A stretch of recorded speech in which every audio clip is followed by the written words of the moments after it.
15 చదరపు కిలోమీటర్లు 15,000 మంది బలగాలట.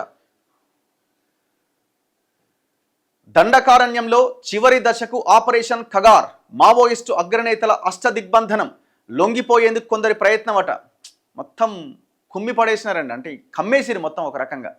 ఇప్పుడు మావోయిస్టు పార్టీ సెక్రటరీని ఆయన నంబాల కేశవరావు గారినే ఖతం చేసిరు, ఆయన చుట్టూ ఉన్న టీంని లేపేసిరు. ఎంతమంది? 15,000 మంది బలగాలు, 15,000 బలగాలు మొత్తం చుట్టుముట్టినాయట. చూడండి ఒకసారి, 15 చదరపు కిలోమీటర్ల పరిధిలో 15,000 మంది భద్రతా బలగాలు. ఇది ఇప్పుడు ఛత్తీస్గఢ్లోని దండకారణ్యంలో నెలకొన్న పరిస్థితి. మావోయిస్టు అగ్రనేతలంతా ఈ కొద్ది ప్రాంతంలోనే దాగి ఉన్నారనే సమాచారంతో చుట్టుముట్టిన భద్రతా బలగాలు రోజు రోజుకు చొచ్చుకెళ్తున్నాయి. లొంగిపోవడం మినహా మరో మార్గం లేకపోవడంతో కొందరు అగ్రనేతల తరపున ఛత్తీస్గఢ్ ప్రభుత్వంతో సంప్రదింపులకు ప్రయత్నాలు జరుగుతున్నట్టుగా సమాచారం. వచ్చే ఏడాది మార్చి చివరి నాటికల్లా ఛత్తీస్గఢ్లో మావోయిస్టుల ఉనికి లేకుండా చేయాలన్న లక్ష్యంతో కేంద్రం ఆపరేషన్ ఖగార్ చేపట్టిన విషయం తెలిసిందే. మొదట దాదాపుగా 45,000 మంది భద్రతా బలగాలు దండకారణ్యం నలువైపుల నుంచి లోనికి చొచ్చుకొని వెళుతూ ఎక్కడికక్కడ బేస్ క్యాంపులు ఏర్పాటు చేసుకున్నాయి.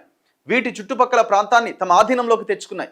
ఈ క్రమంలో 10ల సంఖ్యలో మావోయిస్టులు ఎదురు కాల్పుల్లో చనిపోగా అంతకు రెట్టింపు సంఖ్యలో లొంగిపోయారు. ఇటీవల పాకిస్తాన్తో ఉద్రిక్తతల కారణంగా కొంతమేరకు సిఆర్పిఎఫ్ సిబ్బందిని వెనక్కి పంపించారు. అయితే తమ వ్యూహాన్ని మాత్రం కొనసాగిస్తూనే ఉన్నారు. కానీ ఏదేమైనా వాళ్ళ అడవుల్లో ఉండి అయితే ఈ పరిస్థితుల్లో సాధించడానికైతే ఏమీ లేదు. వాళ్ళు ప్రాణాలతో బయటపడాలంటే మీరు కానీ లొంగిపోవడానికైనా అవకాశం ఇస్తారా? వీళ్ళు సమస్య అది కదా. ఇప్పుడు లొంగిపోయి ప్రజా జీవితంలోకి రావడానికైనా వీళ్ళు అవకాశం ఇస్తారా? చాలామందిని పట్టుకొని గాల్చేస్తున్నారు అన్నది కదా ఇప్పుడు చర్చ. బుధవారం ఢిల్లీ నుంచి శ్రీనగర్కు బయలుదేరిన ఇది కాదు కదా, ఎక్కడుంది, కానీ దాని ఫలితంగా పార్టీ కేంద్ర కమిటీ ప్రధాన కార్యదర్శి నంబాల కేశవరావు అలియాస్ బస్వరాజు ఎదురు కాల్పుల్లో మరణించిన సంగతి తెలిసిందే. ఇప్పుడిక కేవలం 15 చదరపు కిలోమీటర్లు తప్ప మిగతా ప్రాంతం అంతా భద్రతా బలగాల చేతిలోకి వచ్చింది. నారాయణపూర్, బీజాపూర్, దంతెవాడల మధ్య విస్తరించిన ఈ దట్టమైన అడవిలోనే మావోయిస్టుల మిగిలిన అగ్రనేతలంతా దాగి ఉన్నారని అధికారులు బలంగా నమ్ముతున్నారు. తమ వ్యూహాన్ని కొనసాగిస్తున్న 15,000 మంది భద్రతా బలగాలు నలువైపుల నుంచి కమ్ముకొస్తుండటంతో పార్టీ అగ్రనేతల పరిస్థితి ఏమవుతుందన్నది ఉత్కంఠ రేకెత్తిస్తోంది.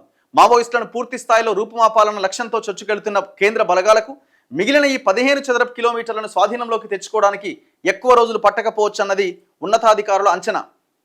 వారి వద్ద నుంచి ప్రతిఘటన కష్టమే, ఇంకా ఆప్షన్ లేదు అక్కడ. ఎందుకంటే ఇంతమంది 1000 మంది బలగాలని మోహరించిన తర్వాత ఇప్పటికే పూర్తి స్థాయిలో బలహీనపడ్డ మావోయిస్టులు తమను చుట్టుముట్టిన 15,000 మంది బలగాలను ఢీకొట్టే పరిస్థితి లేదని పోలీసు ఉన్నతాధికారులు భావిస్తున్నారు.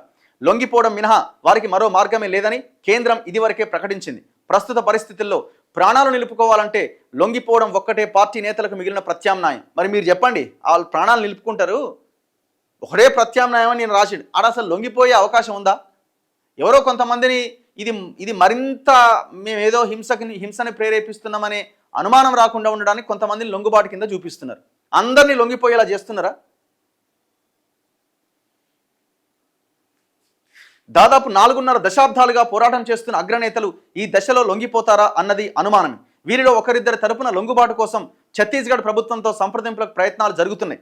మరోవైపు మావోయిస్టు అగ్రనేతల్లో గణపతి, మల్లోజల కోటేశ్వరరావు, తిప్పిరి తిరుపతి, కడారి సత్యనారాయణ, పుల్లూరు ప్రసాద్, మల్లా రాజిరెడ్డిలతో పాటు కేంద్ర కమిటీలో మెజారిటీ సభ్యులు తెలుగు వాళ్లే ఉన్నారు.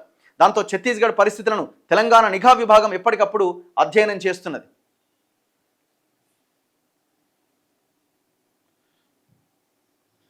ఇప్పుడు మీరు ఆ ఐడియాలజీని అయితే చంపలేరు కదా, వాళ్ళని వ్యక్తిగతంగా ఫిజికల్గా లేకుండా చేస్తారేమో కానీ ఐడియాలజీని మీరు ఎంతవరకు దాన్ని తీసేయడానికి అవకాశం ఉంటుంది చెప్పండి?